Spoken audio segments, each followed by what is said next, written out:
Staring at herself in the mirror on the restroom door.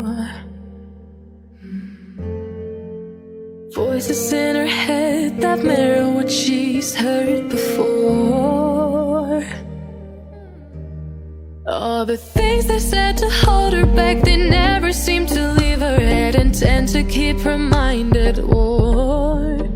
All the things they said to hold her back, they keep her locked